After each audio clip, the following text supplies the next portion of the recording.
Hi everyone, I'm Chanakishara. Today we are going to learn how to use the word when. You know, the word when is often used as an interrogative pronoun when we ask questions, right? We can also use this word as a conjunction to combine two sentences and make a long sentence which has a different meaning. Okay, I will explain everything in Sinhala so that it would be easier for you. Okay, right. ඔබ දන්නවා when යන පදය ප්‍රශ්නවාචී සර්වනාමයක් විදිහට ඉංග්‍රීසි භාෂාවේදී පාවිච්චි කරනවා ප්‍රශ්න අහනකොට. ඒ වගේම ප්‍රශ්න අහනකොට අනිවාර්යයෙන්ම when යන පදය ප්‍රශ්නේ ඉදිරියෙන්ම තිබිය යුතුයි. ඒ වගේම when යන පදය සම්බන්ධක පදයක් එහෙම නැත්නම් conjunction එකක් විදිහට පාවිච්චි කරනවා වාක්‍ය දෙකක් සම්බන්ධ කරලා වෙනම අදහසක් ලබා ගන්න. ප්‍රශ්නවාචී සර්වනාමයක් විදිහට පාවිච්චි කරනවා නම් මොකද්ද එතනදී සිංහල තේරුම වෙන්නේ? when යන පදයේ සිංහල අරුත මොකද්ද? හොඳින් මතක තියාගන්න. කීයටද, කොයි වෙලාවේද, කවද්ද, මොන මාසෙද, මොන අවුරුද්දේද, කොයි කාලෙද මෙන්න මේ අනාදි වශයෙන් මේ සඳහන් කරපු ඕනෑම අදහසක් අපිට when යන පදින් ගන්න පුළුවන්. හැබැයි කාලයක දිගක් අදහස් කරනවා නම් ඒ කියන්නේ කොච්චර කාලයක් තිස්සේද, කොපමණ වේලාවක් තිස්සේද එහෙම අදහස් කරනවා නම් අපි පාවිච්චි කරන්නේ how long. right? හොඳින් මතක තියාගන්න. හොඳයි. මම විවිධ වාක්‍ය රටාව වලින් නිදසුන් ප්‍රශ්න කිහිපයක් අරගෙන පැහැදිලි කරන්නම්. එතකොට ඔබට හොඳට පැහැදිලි වෙයි කොහොමද අපි මේ when භාවිතා කරමින් ප්‍රශ්න හදන්නේ කියලා. හොඳයි. අපි දැන් බලමු interrogative pronoun එකක් විදිහට එහෙම නැත්නම් ප්‍රශ්නවාචී සර්වනාමයක් විදිහට කොහොමද when භාවිතා කරමින් ප්‍රශ්න අහන්නේ කියලා. වාක්‍ය රටා කිහිපයකින් ප්‍රශ්න කිහිපයක් තියෙනවා. ප්‍රශ්න 8ක් තියෙනවා. බලමු. number 1. When is your birthday? B ක්‍රියා සහිත ප්‍රශ්නයක්. B ක්‍රියාව වෙන්නේ is. දැක ගමන් පැහැදිලි තේරුම මොකද්ද? when is your birthday? ඔබගේ උපන්දිනය කවදාද? මට උත්තරයක් දෙන්න පුළුවන්. my birthday is on 14th of June. my birthday is on 14th of June. මගේ උපන්දිනය ජූනි 14 වෙනිදා. right? මෙතන ඉස්සන පදයට තියෙන්නේ වේ කියන අදහස. ඔබගේ උපන්දිනය වෙන්නේ කවද්ද? right? number 2. when do you go to library? do or does උපකාරක ක්‍රියාපද පාවිච්චි වෙන්නේ simple present tense. ඒ කියන්නේ එදිනදා ජීවිතයේ සිදු කරන දේවල්, සිදු වෙන දේවල් ප්‍රශ්නයට නගන විට. do you go to library? ඔබ පුස්තකාලයට යනවද? when do you go to library? ඔයා කවද්ද පුස්තකාලයට යන්නේ? උත්තර දෙන කෙනාට කියන්න පුළුවන් I go to library on Friday. right? number 3. when does your father usually come home? does your father come home? ඔයාගේ තාත්තා ගෙදර එනවද? does your father usually come home? usually කියන්නේ සාමාන්‍යයෙන්. does your father usually come home? ඔබගේ පියා සාමාන්‍යයෙන් ගෙදර එනවද? when does your father usually come home? කවද්ද සාමාන්‍යයෙන් ඔයාගේ තාත්තා ගෙදර එන්නේ? තේරුම හරි පැහැදිලි. උත්තරයක් විදිහට අපිට දෙන්න පුළුවන් my father usually comes home on Friday evening. right? මගේ තාත්තා සාමාන්‍යයෙන් ගෙදර එන්නේ සිකුරාදා හවසට. number 4. when did you learn to drive? did you learn? ඔබ දන්නවා did යන උපකාර ක්‍රියාපදේ පාවිච්චි කරනවා නම් past tense, simple past tense. did you learn? ඔබ ඉගෙන ගත්තද? did you learn to drive? ඔබ රිය පදවන්නට ඉගෙන ගත්තද? when did you learn to drive? ඔයා කවද්ද රිය පදවන්න ඉගෙන ගත්තේ? ඔයා කවද්ද driving ඉගෙන ගත්තේ? ඉතින් ඒ වගේම එතනදී when යන පදයට අපිට කොයි කාලෙද කියන අදහස ගන්නත් පුළුවන්. කොයි කාලෙද ඔයා රිය පදවන්න ඉගෙන ගත්තේ? මොන අවුරුද්දද ඔයා driving ඉගෙන ගත්තේ? right? උත්තරයක් දෙන්න පුළුවන් මට. I learned to drive when I was 18 years old. මම රිය පදවන්න ඉගෙන ගත්තේ මට වයස අවුරුදු 18 දී. එහෙම නැත්නම් I learned to drive in 2015. මම රිය පදවන්න ඉගෙන ගත්තේ 2015 දී. right? number 5. did you do homework? did you do ඔබ කළාද? past tense question එකක්, simple past tense. did you do homework? ඔබ ගෙදර වැඩ කළාද? when did you do homework? කවද්ද ඔබ ගෙදර වැඩ කළේ? එහෙම නැත්නම් කීයටද ඔයා ගෙදර වැඩ කළේ? ඒ අදහස ගන්නත් පුළුවන්. I did my homework at 8 o'clock. I did my homework yesterday. ඔය විදිහට අපිට ආන්සර් කරන්න පුළුවන්. number 6. when were you born? ප්‍රශ්නය දැක්කම ඔබට පැහැදිලි මේක past tense passive question එකක්. ඒ තරම් දුරට ව්‍යාකරණ ගැන හිතන්න අවශ්‍ය නැහැ. were you born? born කියන පදයට තියෙන ඉපදුණු, උපන් කියන අදහස. when were you born? ඔයා කවද්ද ඉපදුනේ? අපි සාමාන්‍යයෙන් එහෙම අහන්නේ නැහැ. අපි අහන්නේ ඔයා මොන අවුරුද්දේද ඉපදුනේ කියලා අහන්නේ සිංහලෙන්. when were you born? I was born in 1988. මම ඉපදුනේ 1988. You can say I was born in 2006. right? number 7. when were they in Colombo? මේක past tense question එකක්. B ක්‍රියා සහිත past tense question එකක්. අපව දන්නවා අතීත කාලයට අයත් B ක්‍රියාපද දෙකයි was සහ were. ඉතින් වාක්‍ය ප්‍රධාන ක්‍රියාපදේ වෙන්නේ were. were they? ඔවුන් හිටියද? were they in Colombo? ඔවුන් කොළඹ හිටියද? when were they in Colombo? කවද්ද යාලා Colombo හිටියේ? එහෙම නැත්නම් ඕන් කොළඹ හිටියේ මොන අවුරුද්දද? එහෙම නැත්නම් ඕන් කොළඹ හිටියේ කොයි කාලෙද? ඔය ඕනෙම දවසක් ගන්න පුළුවන්. උත්තර විදිහට අපිට දෙන්න පුළුවන්. They were in Colombo last Monday. ඕන් ගිය සඳ කොළඹ හිටියා. They were in Colombo in 2016. එයාලා 2016 අවුරුද්දේ හිටියේ Colombo. They were in Colombo last August. ඕන් ගිය අගෝස්තුවල හිටියේ කොළඹ. right. පැහැදිලි ඇති. last one. future tense question එකක්. දැක ගමු පැහැදිලි. මොකද will යන උපකාර ක්‍රියාපදේ පාවිච්චි වෙන්නේ future tense ප්‍රශ්න වාක්‍යවලදී. මේක they will come කිව්වොත් ඔවුන් ඒවි. will they come will යන ක්‍රියාපදය උපකාරක ක්‍රියාපදය will යන උපකාරක ක්‍රියාපදය කර්තෘගෙන් ඉදිරියට ගියාම ප්‍රශ්නේ බවට පත් වෙනවා. will they come ඔවුන් ඒවිද? will they come to Sri Lanka ඔවුන් ශ්‍රී ලංකාවට ඒවිද? when will they come to Sri Lanka ඔවුන් කවදා ශ්‍රී ලංකාවට ඒවිද? ඔවුන් ශ්‍රී ලංකාවට එන්නේ කවද්ද? අනාගත කාලයෙන් අහන්නේ. අපිට උත්තරයක් විදිහට දෙන්න පුළුවන්. they will come to Sri Lanka next Friday. they will come to Sri Lanka next year. right? පැහැදිලි ඇති. හොඳයි. අපි දැන් බලමු conjunction එකක් විදිහට එහෙම නැත්නම් සම්බන්ධක පදයක් විදිහට කොහොමද when භාවිතා කරමින් අදහස් ප්‍රකාශ කරන්න කියලා. number 1. they don't talk when their manager is in the office. ඔබ දන්නවා සම්බන්ධක පදයක් විදිහට පාවිච්චි කරනවා නම් අනිවාර්යෙන් දෙපැත්තෙන් වාක්‍ය දෙකක් තියෙන්න ඕන. right? they don't talk. ඔවුන් කතා කරන්නේ නැහැ. අනිත් වාක්‍ය තමයි their manager is in the office. their manager is in the office. ඔවුන්ගේ කළමනාකරු කාර්යාලයේ සිටී. when their manager is in the office. ඔවුන්ගේ කළමනාකරු කාර්යාලයේ සිටින විට they don't talk. ඔවුන් කතා කරන්නේ නැහැ. හොඳින් මතක තියාගන්න සම්බන්ධක පදයක් විතර when භාවිතා කරනකොට එහි අදහස සිංහල තේරුම ගත්තොත් විට කොට ඒ වෙලාවේ ඒ කාලේ ඔන්න ඔය සිංහල අර්ථය තමයි දෙන්නේ. right? ඒ වගේම ඒ සිංහල අර්ථය සම්බන්ධ වෙන්නේ නිතරම සම්බන්ධක පදයේ අර්ථය යන්නේ ඊට පස්සේ තියෙන වාක්‍යයත් එක්ක. කවදාවත් ඉස්සරහා තියෙන වාක්‍යයත් එක්ක එහි අර්ථය සම්බන්ධ වෙන්නේ නැහැ. their manager is in the office. ඔවුන්ගේ කළමනාකරු කාර්යාලයේ සිටී. when their manager is in the office. ඔවුන්ගේ කළමනාකරු කාර්යාලයේ සිටින විට they don't talk. ඔවුන් කතා කරන්නේ නැහැ. පැහැදිලි ඇති. number 2. instruction එකක් කරන්න එපා කියලා කියන්නේ don't drive. ක්‍රියාපදවන්න එපා. when you are tired. you are tired. ඔයාට මහන්සි. when you are tired. ඔබ මහන්සියෙන් සිටින විට ක්‍රියාපදවන්න එපා. මහා මාර්ගයේදී නිතරම අපිට දක්නට ලැබෙන instruction එකක්. right? number 3. I had a bath. මම නාගත්තා. have a bath කියන්නේ නානවා. had a bath කියන්නේ නෑවා. නාගත්තා. I had a bath. මම නෑවා. when I went home. I went home. මම ගෙදර ගියා. past tense වාක්‍යයක් simple past tense.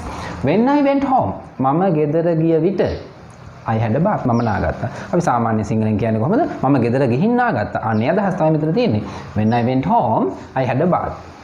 සම්පූර්ණ වාක්‍යය ඉස්සරහට යොදලා කියන්නත් පුළුවන්. සම්බන්ධක පදයෙන් පටන් ගන්නත් පුළුවන්. when I went home I had a bath. මම ගෙදර ගිහින් නාගත්තා. මම කිව්වා when යන පදයට තියෙන්නේ මේ සම්බන්ධක පදයක් විදිහට පාවිච්චි කරනවා නම් විට ඒ වෙලාවේ ඒ කාලේ ඔන්න ඔය අදහස් තමයි තියෙන්නේ කියලා. නමුත් සිංහල වචනෙම කොටු වෙන්න එපා. I had a bath when I went home. මම ගෙදර ගිහින් නාගත්තා. ඔකයි අදහස. number 4. It was raining when I went out. It was raining. වහිමින් තිබුණේ. past continuous වාක්‍යයක්. අතීතයේ සිදු වෙමින් තිබූ එමෙතන සිදු කරමින් තිබූ දෙයක් ප්‍රකාශ කරන වාක්‍ය රටාව past continuous. I went out. මම එළියට ගියා. ඒ කියන්නේ මම ගමනක් ගියා. when I went out. මම එළියට යන විට ඒ වෙලාවේ වහිමින් තිබුණේ. මම එළියට යන විට වහිමින් තිබුණේ. right? number 5. when Anushi passed the A-level exam, her parents were very happy. when Anushi passed the A-level exam. අතීත කාලයෙන් තියෙන වාක්‍ය Anushi passed the A-level exam. Anushi උසස් පෙළ විභාගයේ සමත් වුණා. when Anushi passed the A-level exam. Anushi උසස් පෙළ විභාගයේ සමත් වූ වෙලාවේ her parents were very happy. ඇයගේ දෙමව්පියන් ඉතා සතුටු වුණා. හොඳින් මතක තියාගන්න. her parents were very happy. ඇයගේ දෙමව්පියන් ඉතා සතුටින් හිටියා. ඒ අදහස අපිට ගන්නත් පුළුවන්. එහෙම නැත්නම් මෙතනදී ගන්න මොකද්ද? ඇයගේ දෙමව්පියන් ඉතා සතුටු විය. ගොඩක් සතුටු වුණා. ඒ වගේම මේ සම්බන්ධක පද සහිත වාක්‍යවලදී වැදගත්ම කාරණයක් මතක තියාගන්න. සම්බන්ධක පදය මැදට එන්නත් පුළුවන්. සම්බන්ධක පදය මුලට එන්නත් පුළුවන්.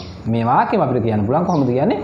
Anushi's parents were very happy when she passed the A-level exam.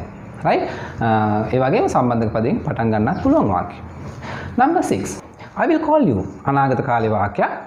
මම ඔයාලට කෝල් කරන්නම්. I will call you. I get there. මම එතෙන්ට යනවා. get කියන ක්‍රියාපදයේ තේරුම මෙතනදී යනවා. go come ක්‍රියාපද වෙනුවට අපිට ඉංග්‍රීසි කතා කිරීමේදී ගොඩක් දුරට get යන ක්‍රියාපදේ පාවිච්චි කරන්න පුළුවන්. I get there. මම එතෙන්ට යනවා. when I get there මම එතනට ගියාම I will call you. මම ඔයාලට කෝල් කරන්නම්. හොඳින් මතක තියාගන්න. තාම එතෙන්ට ගියෙත් නැහැ, තාම කෝල් කරෙත් නැහැ. ඒ කියන්නේ සම්පූර්ණ සිද්ධිය අනාගතයි. නමුත් අපි කවදාවත් වාක්‍ය දෙකටම will යොදන්නේ නැහැ. වාක්‍ය දෙකම අනාගත ස්වරූපයෙන් තියන්නේ නැහැ. ප්‍රධාන ක්‍රියාව විතරයි අනාගත ස්වරූපයෙන් තියන්නේ. සම්බන්ධක පදය හා කන්ජන්ක්ෂන් එක සම්බන්ධ වෙන වාක්‍ය තියන්නේ අපි simple present tense වලින්. right? අනාගත කාලයි නම් සම්පූර්ණ සිද්ධිය සම්බන්ධක පදය හා සම්බන්ධ වෙන වාක්‍ය තියන්නේ simple present tense වලින්. when I get there, when I will get there කියලා කියන්නේ නැහැ. right. number 7. when we get to candy මෙතනත් එහෙමයි. get කියන්නේ go වෙනුවට යොදලා තියෙන්නේ. when we get to candy අපි නුවර යනවා. when we get to candy අපි නුවර ගියාම we are going to visit the temple of the tooth. the temple of the tooth කියනවා දළදා මාලිගාවට. we are going to visit ඒකත් අනාගත කාලේ වාක්‍යයක්.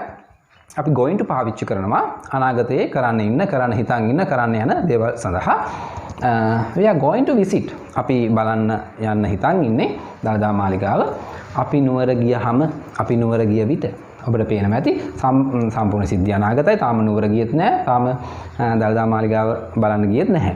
නමුත් when හා ඒ කියන්නේ සම්බන්ධක පදයේ සහිත වාක්‍ය simple present tense වලින් තියලා තියෙන්නේ. going to යොදලා නැහැ, will යොදලා නැහැ. we get to candy අපි නුවර යනවා.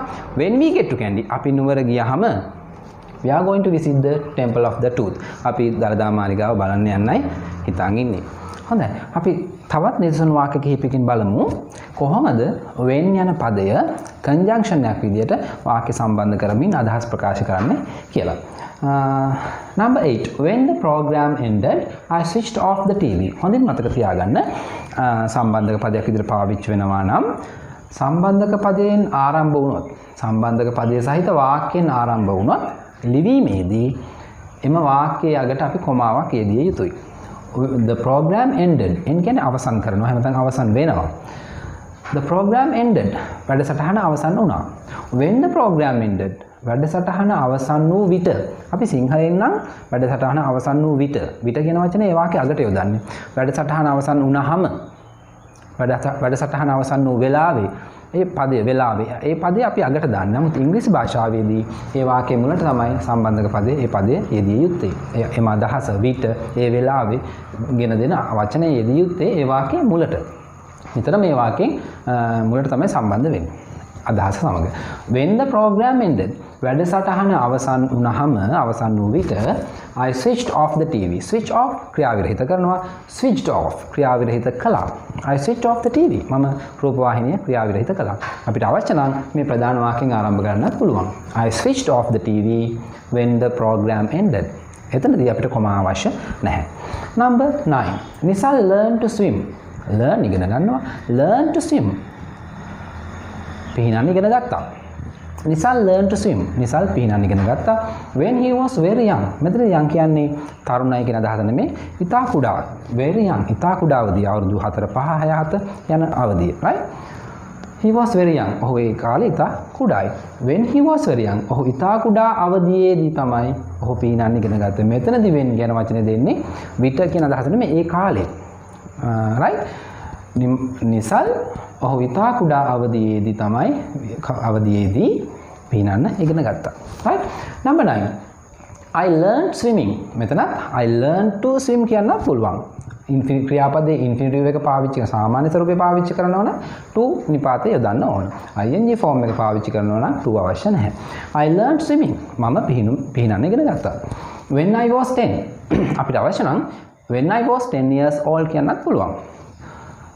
I was 10 මට 10ක් ඒ කියන්නේ මෙතනදී අදහස් කරන්නේ මේ කියන කෙනාට දැන් අවුරුදු 10 නෙමෙයි.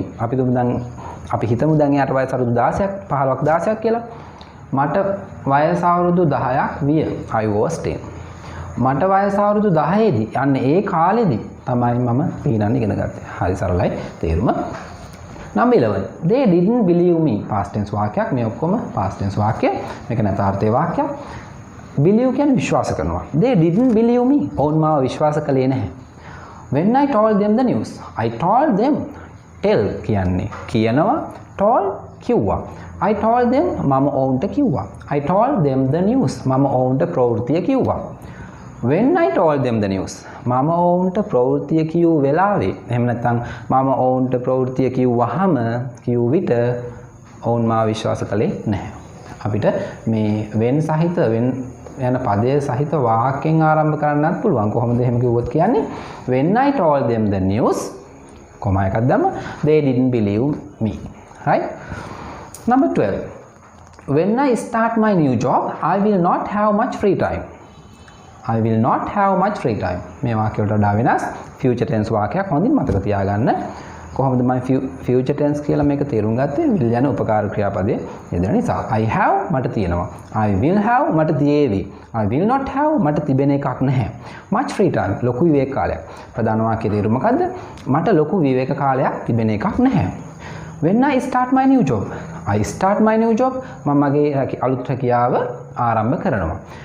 When I start my new job මම මගේ අලුත් රැකියාව ආරම්භ කළ විට මම මගේ අලුත් ජොබ් එක පටන් ගත්තාම මට ලොකු විවේක කාලයක් තිබෙන එකක් නැහැ. නමුත් හොඳින් මතක තියාගන්න සම්පූර්ණ සිද්ධිය අනාගතයි නම් ප්‍රධාන වාක්‍ය විතරයි අපි future form එකෙන් තියන්නේ. අනාගත ස්වරූපයෙන් තියන්නේ will යන පදේ දාන්නේ ඒ ප්‍රධාන වාක්‍ය විතරයි.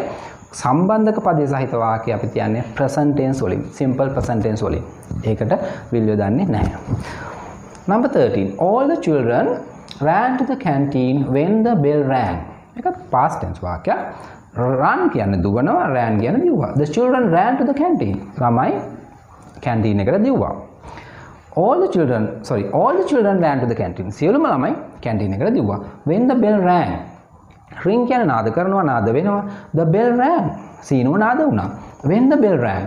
සීනුව නාද වූ විට, නාද වුණාම සියලුම ළමයි canteen එකට දිව්වා. ආපන ශාලාවට දිව්වා. සරල තේරුමක් තියෙන්නේ. Last one. එක චුට්ටක් වෙනස්. When we went to the theater, මෙතනදී theater කියලා අදහස් කරන්නේ සිනමා ශාලාව. The film had already started. We went to the theater. අපි සිනමා ශාලාවට ගියා. When we went to the theater, අපි සිනමා ශාලාවට යන විට, මේක අතීත කාලයි, යන විට the film had already started. Already කියන්නේ මේ වන විටත් එහෙම නැත්නම් ඒ වන විටත් කියන අදහස දෙන adverb එකක්. අතීතයේ යම් දෙයක් වුණා. මොකද්ද වුණ දේ? අපි සිනමා ශාලාවට ගිහිපු එක අතීතයි. අන්න ඒ ඊට කලින් වෙච්ච දෙයක්, අතීතයේ යම් දෙයක් වුණා, ඊට කලින් වෙච්ච දෙයක් ප්‍රකාශ කරන්නේ අපි බොහෝ විට මේ ඉංග්‍රීසි භාෂාවෙන් past perfect tense had යොදමින් යොදන වාක්‍ය රටාව. The film had already started. චිත්‍රපටය ඒ වෙන විටත් ආරම්භ කර තිබුණි. හොඳින් මතක තියාගන්න. had වලට පසු ක්‍රියාපදයේ past participle form එක තමයි යොදන්න ඕන. The start කියන අපේ ක්‍රියාපදයේ past participle form එක තමයි මෙතන තියෙන්නේ. අපි සිනමා ශාලාවට යන විට when we went to the theater the film had already started. ඒ වන විටත් චිත්‍රපටය ආරම්භ වෙලා තිබුණි, ආරම්භ වී තිබුණි. මම හිතනවා හොඳින් අවබෝධ වෙන්නේ නැති කොහොමද මේ වෙන් යන සම්බන්ධක පදේ පාවිච්චි කරමින් ඉංග්‍රීසියෙන් අදහස් ප්‍රකාශ කරන්න කියලා. Right. I am pretty much sure my entire explanation was crystal clear to you. If you have got any questions regarding this lesson, please put your questions in the comment section below. If you are interested in my teaching methods and the way I am teaching, you can subscribe to my YouTube channel, Hey English Hustle. If you think that this lesson would be useful to your friends, you can share it for them. At the end of this lesson, there is an activity. Please don't forget to do that. Okay? Right. I will see you soon in another video lesson. Bye.